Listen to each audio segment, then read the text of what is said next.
আমার একমাত্র ছিলে কাব্য। একা একা কিভাবে শরীরে পাউডার নিতে হয় সেটাই দেখাচ্ছে। এবার আপনার পালা। আপনার বাড়ির আনন্দ খুঁজে বের করুন। মনে পড়ে গেল তো ছোটবেলার কথা। এই দুষ্টুগুলোই একটি পরিবারের আনন্দ।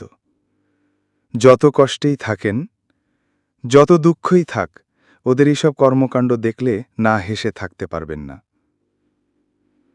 এজন্যই তো বলে, যে বাড়িতে শিশু নেই সে বাড়ির কোনো সৌন্দর্যই নেই।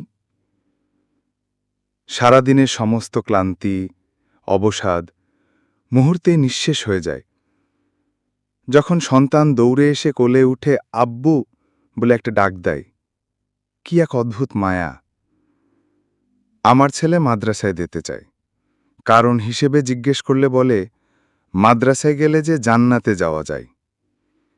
কেউ ওকে শিখিয়ে দেয়নি, নিজে নিজেই সিদ্ধান্ত নিয়েছে। আপনারা আমার ছেলের জন্য দোয়া করবেন, আল্লাহ যেন ওর মনের আশা পূরণ করেন। একজন সত্যিকারের মানুষ হয়ে, সত্যিকারের মুসলমান হয়ে, সত্যিকারের দেশপ্রেমিক হয়ে মানুষের সেবা করতে পারেন।